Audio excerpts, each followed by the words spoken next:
마태복음 8장 1절에서 4절 말씀입니다.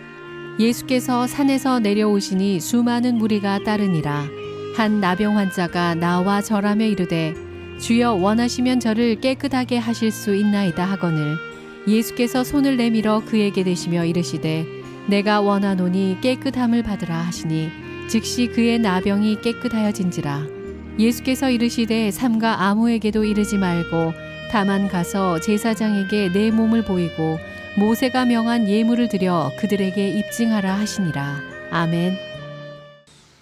우리 대구중앙교회 2020년도 표어를 다 외우시죠? 빛의 자녀, 세상의 빛, 대구중앙교회. 한번 외쳐볼까요? 시작. 빛의 자녀, 세상의 빛, 대구중앙교회. 아멘.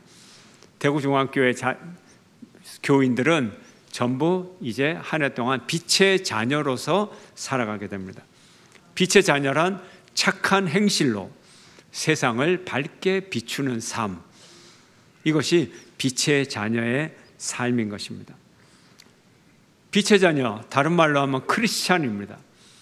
크리스찬의 삶은 크리스찬의 빛으로서, 크리스찬이라는 빛된 자녀로의 삶으로서 세상을 비추는 것입니다. 세상을 보려면 빛이 있어야 세상을 봅니다. 세상에 빛을 비추어야 세상이 보이는 거예요. 그래서 세상에 어떤 빛을 비추느냐에 따라 세상이 달라 보이는 거예요. 우리 일상의 목적에 따라 빛을 비추는 방법이 다 달라요. 밤에도 가로등이 빛을 비추는 목적과 쇼 윈도에서 조명을 하는 목적이 달라서 불빛이 다르고 다른 모습이 발견되는 거예요. 미국에서 얼마 전에 한 장애인을 실종을 하여서 이 장애인을 찾기 위해서 드론에다가 열화상 카메라를 장착을 해서 온 동네를 수색을 해서 이 장애인을 찾아냈습니다. 또 요즘 방역 체계에 사용되는 이 카메라, 열화상 카메라죠. 그렇습니다. 어떤 빛을 비추면 그 빛의 다른 모습을, 그 빛에 따라 다른 모습, 그 목적과 기능이 있다는 거죠.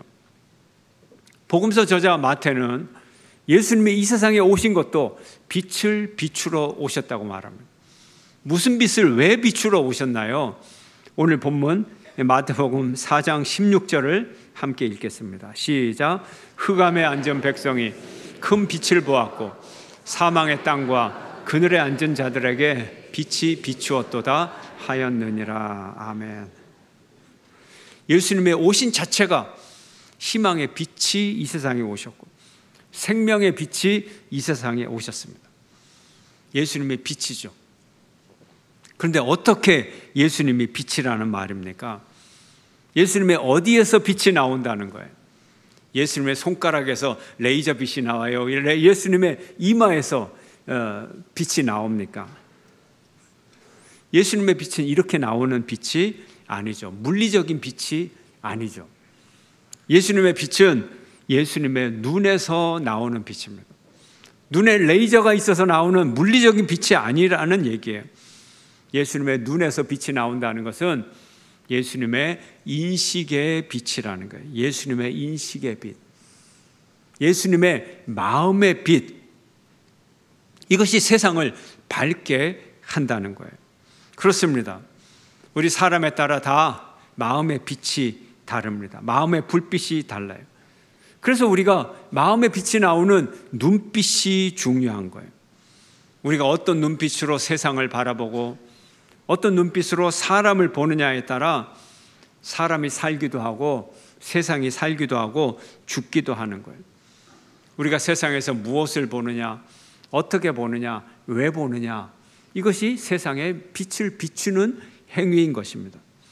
예수님도 말씀하셨습니다. 네가 여인을 바라볼 때 음탕한 눈으로 바라보면 이미 너는 간음자야. 네가 잔혹한 눈으로 사람을 바라보면 너는 이미 살인자야.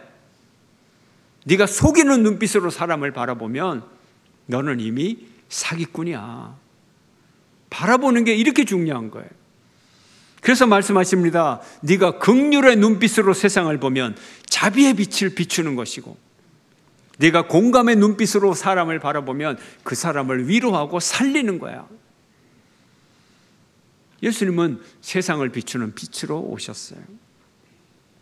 오늘 본문, 우리가 읽은 본문 마태복음 8장 1절부터 말씀은 예수님의 사역의 초창기 사역을 말합니다. 예수님이 공생애를 시작하시면서 12제자를 불렀어요. 그리고 먼저 12제자 제자 훈련부터 시키셨어요. 산 위에 올라가서 산상수훈이라고 하죠. 마태복음 5장, 6장, 7장의 말씀, 제자들을 훈련시키고 이제 산 밑으로 내려오셔서 8장 1절부터 이제 예수님이 사역을 시작하시는 모습을 오늘 본문에서 보여주고 있어요. 예수님요, 처음부터 인기가 아주 좋았습니다. 8장 1절 함께 읽겠습니다. 시작. 예수께서 산에서 내려오시니 수많은 무리가 따르니라. 아멘. 수많은 군중이 예수님을 처음부터 따라다녔어요. 왜요? 무슨 목적으로? 왜 따라왔을까요? 예수님의 가르침, 예수님의 선포하시는 하늘나라, 그리고 예수님이 고쳐주시는 치유, 이것이 다 필요했던 것이죠. 특별히 많은 병자와 장애인들이 예수님을 따라왔습니다. 2절 말씀 함께 읽겠습니다. 시작. 한 나병 환자가 나와 절하여 이르되 주여 원하시면 저를 깨끗하게 하실 수 있나이다 하거늘. 한 나병 환자가 예수님께 다가와서 당신께서 원하시면 나를 고쳐주실 수 있습니다, 이렇게 말했어요. 예수님이 어떻게 반응을 했을까요? 3절 말씀 함께 시작. 예수께서 손을 내밀어 그에게 대시며 이르시되 내가 원하노니 깨끗함을 받으라 하시니 즉시 그의 나병이 깨끗하여 진지라. 아멘. 능력 많으신 예수님이 손으로 이 나병 환자를 만지면서 깨끗하게 될지어다.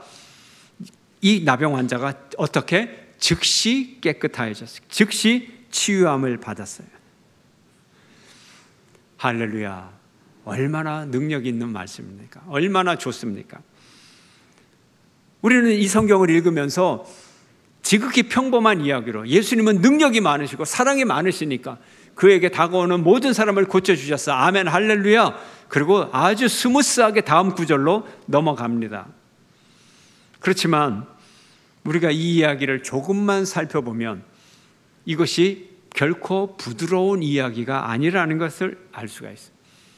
이 이야기가 결코 일어날 수 없는 이야기, 아주 이상한 이야기, 충격적인 스토리다. 우리가 그것을 알 수가 있습니다. 이 사건이 갈릴리 신문에 그 다음날 보도되는 순간 온 갈릴리가 난리가 나버렸어요.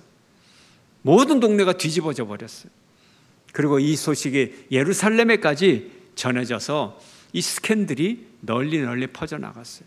도대체 무슨 이유일까요? 첫 번째, 수많은 군중의 이야기. 이거 별로 좋은 소식이 아니에요. 예수님을 따라다녔던 군중들, 어떤 사람들인가요? 예수님은 어떤 사람들에게 인기가 좋았나요? 예수님을 따라다닌 수많은 군중들은 각종 병에 걸린 사람들, 고통당하는 자, 귀신 들린 자, 간질병 환자, 중풍병자, 나병 환자, 이런 질병들, 소외된 사람들, 가난한 사람들이었어요. 권력층, 유명인, 부자들, 이들은 예수님을 쳐다도 보지 않았어요. 그러니까 예수님에게 사람들이 많이 몰려다닌다고 하는 것은 사회적으로 별로 좋지 않은 소식이에요. 아주 위험한 일이 될 거예요. 요즘처럼 투표권이라도 한 표씩 있으면 그래도 이 정치 세력화도 할 수 있겠지만 예수님 시대엔 그렇지 않았어요. 수많은 군중이 모여도 아무런 영양가가 없는, 도리어 사회적으로 불안한 그런 소식이었던 것입니다. 여러분은 어떤 예수님을 보고 계세요? 여러분은 예수님을 따라다니는 분입니까? 아니면 예수님을 수상하게 보는 분입니까? 두 번째로 이상한 점은 나병 환자는 사회적으로 격리되어야 되는 거예요. 한 나병 환자가 예수님에게 찾아왔습니다. 당시 법적으로 나병 환자가 이렇게 찾아올 수가 없어요. 정결법이라는 것이 레위기에서 얼마나 많이 강조되어 있는지 몰라요. 특히 나병은 하나님의 저주로 받은 병이고 아주 극악한 전염병으로 여겨졌습니다. 그래서 나병 환자는 사회로부터 격리되어야 했어요. 사람들 사이에 어울릴 수가 없어요. 그래서 나병 환자는 누군가가 자기에게 다가오면 잠깐요, 저는 나병 환자입니다, 오지 마십시오, 큰 소리로 질러야 돼요. 접근 금지 명령, 접근 금지 경고를 해야 되는데 그 의무가 누구에게 있느냐? 나병 환자에게 있는 거예요. 정상인은 자기도 모르고 실수해서 나병 환자에게 다가가면 꼭 부딪혔는데 보니까 나병 환자예요. 그럼 이 모든 책임을 누가 져야 되느냐 하면 나병 환자가 지는 거예요. 왜 경고를 안 했느냐? 왜 접근 금지 경고에 의무를 다하지 않았느냐? 그러니까 병에 걸리고서도 나병 환자들은 엄청나게 법적으로 약자의 위치, 불리한 위치에 처하게 된 것입니다. 그런데 나병 환자가 군중들 사이에 예수님에게 왔단 말이에요. 정상인과 접촉을 했어요. 그것도 수많은 군중이 있는 데서. 그리고 예수님 주위에 수많은 환자가 있는데 거기를 뚫고 예수님에게 갔단 말이에요. 이것을 어길 시, 율법을 어길 시 돌에 맞아 죽는 형벌이 그를 기다리고 있습니다. 한 나병 환자가 예수님께 찾아왔다. 아주 불쾌한 소식이에요. 두려운 소식. 그런데 이 사람은 성경에 보면 아무 수식어가 없어요. 마치 자기가 정상인인 것처럼 당연하게 예수님께 다가갔다는 거예요. 세 번째로는 예수님께 다가가서 절을 했어요. 절하다, 예배하다, 경의를 표하다, 경배하다, 이렇게 같은 단어가 이렇게 다양하게 쓰이는 거죠. 아주 정중하게 절을 했다는 거예요. 원어로 프로스퀴네오라는 원어가 있는데 이게 지금 절하다예요. 절하다, 인사했다. 프로스가 뭐냐? 프로 그러면 다가간다, 위한다, 이런 의미를 갖고 있어요. 프로스, 다가가서, 가까이 가서, 향하여 가서. 퀴네오가 뭐냐면 뽀뽀하다는 거예요. 키스하는 거예요. 인사의 키스가 있잖아요. 인사의 키스. 예의상으로 중동지방이나 서양에서는 인사의 뽀뽀가 있죠. 그러니까 이 남성과 남성끼리도, 여성과 여성끼리도 아주 반갑게 포옹을 하고 볼키스를 하고 인사를 하는 거, 이걸 의미하는 거예요. 예수님에게 가서 이 인사를 했단 말이에요. 물론 정확하게 얘기를 하면 세 가지 가능성이 있어요. 첫 번째는 이 문자 뜻대로 포옹하고 입을 맞추는 인사를 했고, 이게 첫 번째 가능성. 두 번째는 입은 안 맞춰도 그 앞에 무릎을 꿇고 옷깃을 잡고 옷깃에 입을 맞추고 예수님의 손에 입을 맞췄던지, 아니면 신발 위에 입을 맞춰서 인사를 했다. 이게 두 번째 가능성. 세 번째 가능성은 아주 코앞에 가서 안녕하세요 인사해. 어쨌든 세 가지가 다 아주 가까이서 인사를 했다는 말이에요. 이것은 있어서는 안 되는 일이에요. 있어서는 안 되는 일이죠. 지금 8장 1절부터 단어 하나하나가 아주 불쾌하고 일어나서는 안 되는 일들이 지금 기록이 되어 있어요. 아주 무리한 일인데 이를 넘어서 범죄 행위고, 범죄 행위가 또 다른 범죄 행위를 낳고 2중 3중으로 이 사람은 죄인의 모습으로 예수님에게 다가갔습니다. 그리고 그가 믿음의 표현을 합니다. 주님이 원하시면 제 병을 고칠 수 있습니다. 아주 특이한 표현이에요. 저를 고쳐주세요. 저를 불쌍히 여겨주세요. 이런 것이 아마 정상일 거예요. 근데 당신이 원하시면 나를 고칠 수 있어요. 당신에게는 가능성이 있어요. 완전히 화법이 뒤바뀐 거죠. 건방진 거죠. 무례하고 건방진. 내용 또한 파격적인 얘기예요. 당신이 원하시면 나병도 고칠 수 있습니다. 오늘날 우리의 그리스도인의 입장에서는 이것을 바라보면서 이 나병 환자의 믿음을 우리는 칭찬을 하죠. 그 믿음이 어디서 나왔을까? 하지만 오늘 유대 사회에서 이 사건을 바라볼 때는 이런 엄청난 불쾌한 내용이 들어있는 것입니다. 다섯 번째로 예수님은 이 부정 환자를, 나병 환자를 만졌어요. 이 사람의 행위도 아주 불법적이었지만 예수님의 반응 또한 파격적이었어요. 이 사람이 아무 문제 없이 예수님에게 다가가서 큰 죄를 저질렀는데 예수님 또한 이 사람과 똑같은 수준의 사람이 되어서 아무 죄의식 없이 이 사람에게 만졌어요. 그리고 고쳐주셨어요. 나병은 접촉을 통해서 감염이 되는 병인데 그 당시 사고로는 접촉 금지인데 예수님이 혐오의 대상을 직접 만져버렸어요. 이것도 불법이에요. 예수님이 경고를 하고 그를 꾸짖고 야단을 치고 법적으로 처리를 해야 되는 거예요. 그런데 예수님이 전혀 개의치 않으셨어요. 그것도 즐거운 마음으로. 왜 즐거운 마음으로? 이 사람이 당신이 원하시면, 이 원하시는 단어 속에 당신이 기뻐하시면, 이런 의미가 들었어요. 기뻐하시면. 그래서 예수님께서 내가 원하노니 하셨단 말이에요. 내 마음이 기쁘다, 이런 말씀이에요. 내가 억지로 너를 고치는 게 아니라 내 마음은 기뻐. 내가 아주 기꺼이 즐거이 네 병을 고쳐줄게. 네 소원을 들어줄게. 나는 지금 기쁘다. 지금 깨끗함을 받으라. 이런 식의 예수님의 응답이었던 거예요. 이것 역시 바리새인들, 서기관들, 율법사들이 바라보기에는 지극히 불쾌한 행동인 거죠. 어떻게 그렇게 더러운 일을 할 수가 있어요? 깨끗하신 예수님이. 여섯 번째, 성경에는 이런 예외적이고 파격적인 이야기가 아무런 코멘트 없이, 아무런 설명 없이 아주 당연한 일인 것처럼 기록이 되어 있는 거예요. 이게 성경의 특징입니다. 왜요? 바라보는 시각에 따라, 세상을 무슨 눈빛으로 바라보느냐에 따라 세상이 달라 보이는 거예요. 사건이 달라지는 거예요. 율법사에게 이 사건은 피가 거꾸로 돌아가는 사건이에요. 완전히 피가 거꾸로 돌아가는 사건이에요. 어떻게 이렇게 부정한 일이 공개적으로 저질러졌을까? 그러나 고통받는 자들에게는 희소식이에요. 나도 나병 걸렸는데, 나도 불치의 병에 걸렸는데, 나가 혈류병에 걸렸는데 나도 가서 예수님을 만져야 되겠다. 나도 예수님께 나가야 되겠다. 길이 있어. 삶의 희망이 있어. 이것이 예수님의 빛이었던 거예요. 예수님이 나병 환자의 접촉을 기쁘게 여겼다는 거예요. 아주 좋게 여겼다는 거예요. 우리가 질문을 하나 던질 수 있죠. 예수님이 장애인, 병자, 격리자들을 아무 거리낌 없이 접촉을 하고 손을 내밀어서 막 만지고 하셨다. 그러면 예수님의 머릿속에는 이 사람들과 어떤 마음을 갖고 있었을까? 이 사람들과 어떤 마음을 갖고 있었을까? 가상적으로 우리가 생각할 때 예수님은 이 나병 환자를 어떤 관계로 생각을 했을까? 친구면 이렇게 할 수 있을까요? 어떤 관계일까? 옛날이나 지금이나 우리가 인간적인 삶에 있어서, 그리고 법적인 모든 조건을 초월할 수 있는 관계는 가족 관계죠. 가족 관계죠.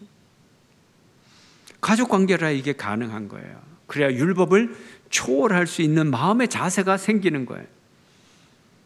아이가 나병에 걸렸다 그래서 그 엄마가 아이를 버리겠어요?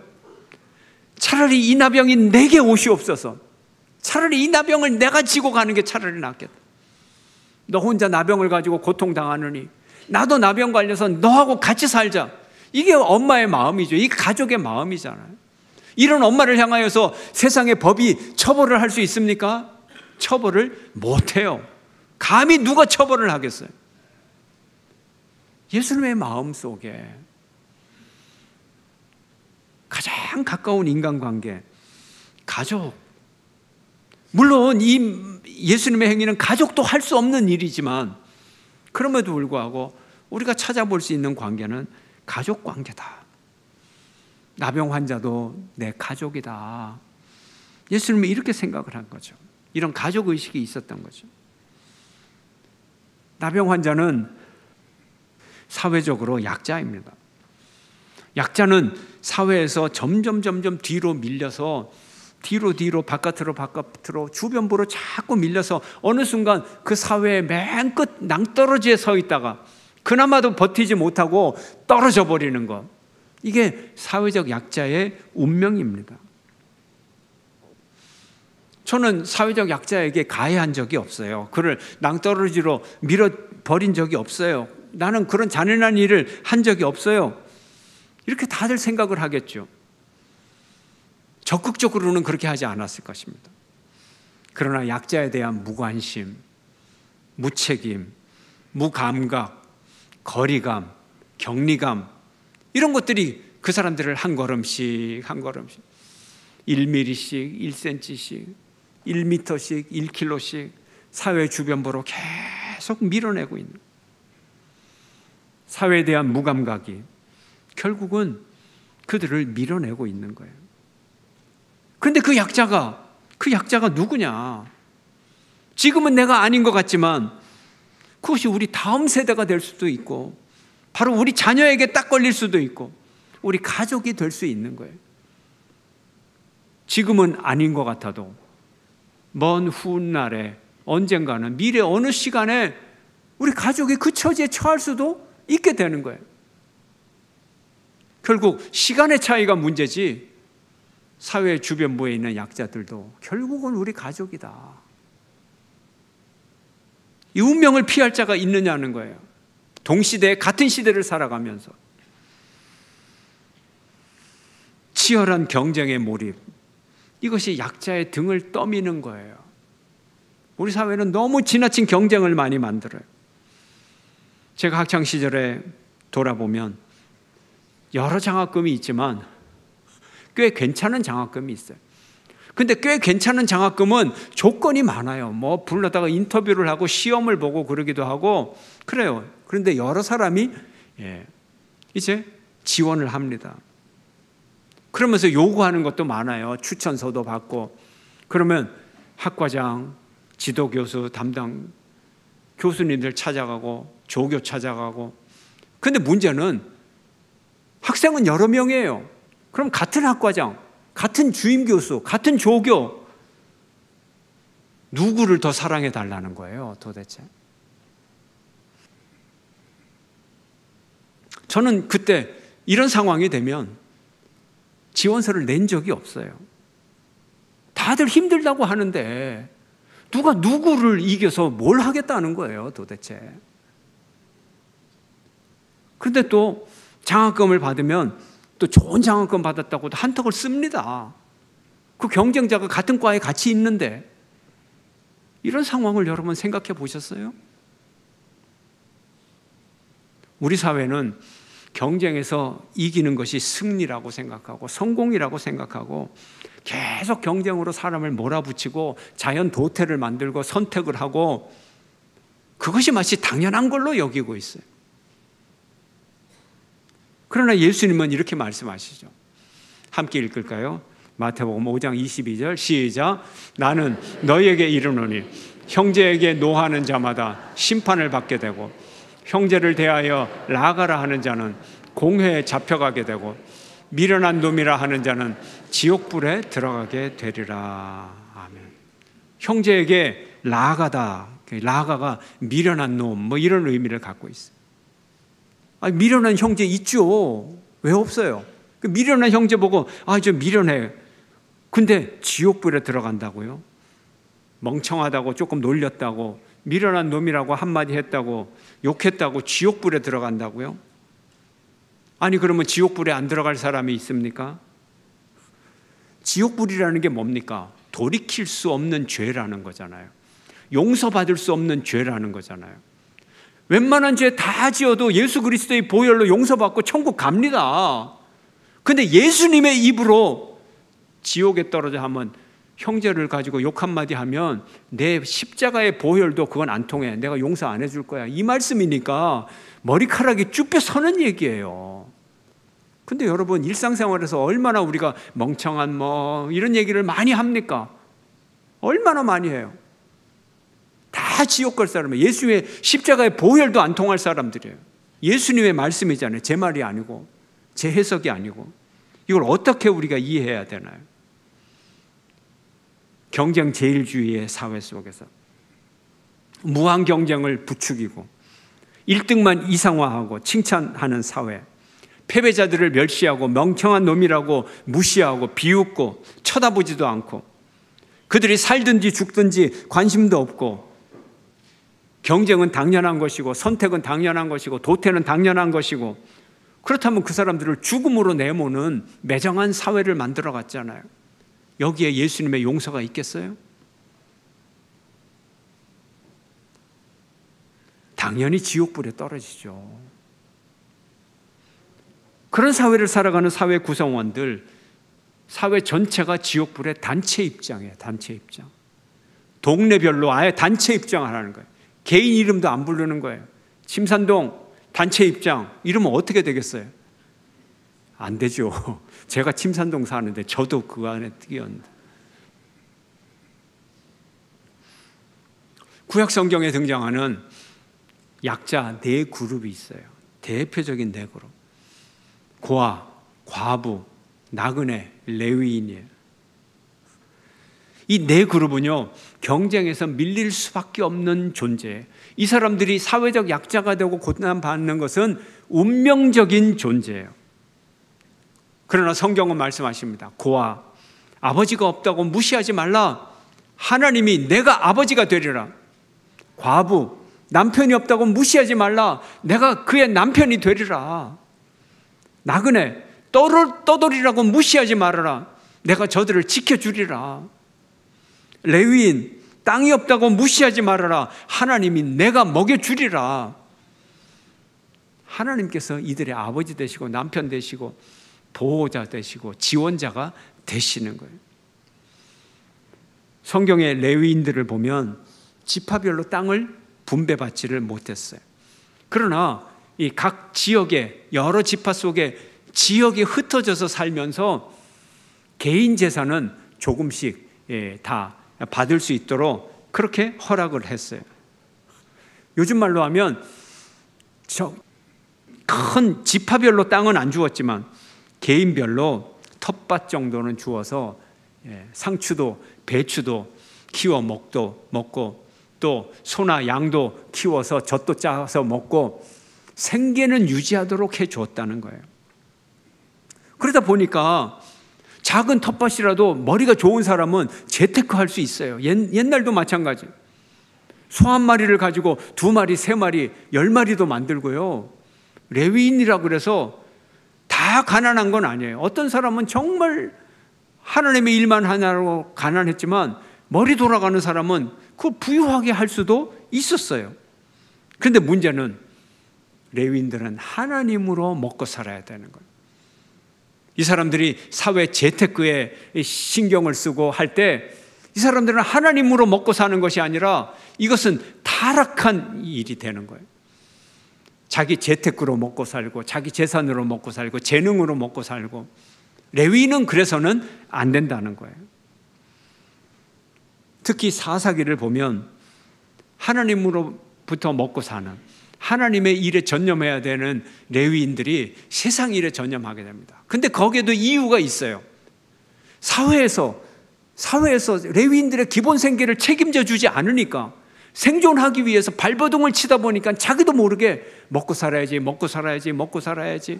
그래서 하나님으로 먹고 살아야 되는 이 레위인들이 오직 생존을 위해서 생업전선에 뛰어들다 보니까 아무것도 가진 사람 없는 사람들이, 맨송밖에 없는 사람들이 이제는 돈만 준다면 뭐든지 할 수 있는 돈독이 오른 사람들로 변화가 돼버린 거예요. 하나님 앞에 나가 중보기도 하고 제사를 드려야 할 사람들이 돈독이 오른 사람들이 돼버린 거예요. 이 나라를 누가 지킵니까? 이 사회를 누가 지켜요? 하나님이 어떻게 은혜를 베풀어 주실 수가 있겠어요? 그들은 자신들의 정체성과 자존감만 잃어버렸을 뿐 아니라 이를 통하여 하나님이 자존심을 잃어버렸어요. 사회의 약자들을 내팽개쳐 버리고 그 사회가 이렇게 돌아가니까 사회를 지킬 힘이 없어서 이방 민족이 쳐들어와서 18년, 25년, 40년, 80년씩 지배하고 남의 나라에 속국이 되어서 살아가는 시대, 이게 사사기의 비극이었던 것입니다. 오늘날 각 동네에서 하나님의 영적인 일을 책임지고 살아가는 레위인들이 누굽니까? 오늘날의 레위인들은 누구예요? 오늘날의 레위인들은 크리스찬이에요. 여러분이 살아가는 여러분의 지경을 하나님이 영적으로 다 맡기셨어요. 여러분은 무엇으로 살아갑니까? 아파트 가격 인플레로 살아가십니까? 사업의 소득으로 살아가십니까? 그것이 전부입니까? 여러분의 재능으로 살아갑니까? 직업으로 살아갑니까? 하나님의 말씀은 나로 인하여 살아가라. 이 땅의 레위인들이여 나로 인하여 살아가라. 크리스천들만큼은 나로 인하여 살아가라. 그러면 내가 그 나라를 지키고 너를 지키고 사회를 지키고 모든 것을 다 지켜주겠다. 이 말씀을 하시는 거예요. 오늘 우리 시대에 이 사회를 지키는 방법이 뭐예요? 우리는 말씀으로 살아가야 됩니다. 말씀으로 살아가는 여러분 되시기를 축원합니다. 지금 중국에서 발생한 변종 코로나 바이러스 증후군, 코로나 바이러스 감염증, 전 세계가 비상 상태입니다. 우리가 이런 위기의 시간을 지나면서 공포가 있죠. 그리고 우리가 방어적으로 살아야 되겠죠. 그러나 공포와 두려움과 방어적인 삶만으로 우리가 이 사건을 교훈을 얻어서는 안 될 것입니다. 우리가 지역을 넘어서 국가와 인류가 함께 공감하고 협력하고 섬기는 기회로 우리가 삼아야 됩니다. 너의 건강과 나의 생명이 떨어져 있는 것이 아니라는 거예요. 너의 건강과 나의 생명이 긴밀하게 하나가 되어 있는 거예요. 우리는 다 운명 공동체예요. 너와 나의 삶이 구별될 수가 없어요. 너와 나의 삶을 격리할 수가 없어요. 서로 배척할 수가 없어요. 모두를 위한 공중보건이 나를 살리는 거예요. 나만 따로 살아갈 길이 없어요. 모두를 위한 공공교육이 내 아이를 교육시켜주는 거예요. 이 사회 속에서 모든 사람이 가지고 있는 건강한 가치관이 바로 내 삶을 보장해 주는 거예요. 우리가 이 점을 이 기회에 깨달아야 되는 거예요. 나만 뿅 하고 하늘나라로 갈 수가 없는 존재예요. 나만 건강할 수가 없어요. 내 생명 나 혼자만 지킬 수가 없어요. 사람이 아플 때 사랑이 필요하고 관심이 필요하고 보살핌이 필요합니다. 아픈 자를 불쌍히 여기는 사회가 되어야 됩니다. 약자와 장애인과 병자에게 마음을 열어야 됩니다. 로봇다리 김세진 군은 주인 허락 없이 입장료만 내고 수영장에 갔는데 장애인이라는 것이 보여서 수영장 물 갈아야 된다고 200만 원을 냈다 그러잖아요. 이런 일들이 다시 일어나서는 안 되는 거예요. 약자와 장애인과 병자, 우리 가족이에요. 나와 운명이 똑같은 운명이에요. 그 장애인이 나 자신이 될 수도 있고 우리 아들이 될 수도 있고 그 병자가 우리 가족이 될 수도 있고 우리는 모두 익명의 가족입니다. 형제 자매예요. 부모와 자녀예요. 지구촌 공동체가 그래요.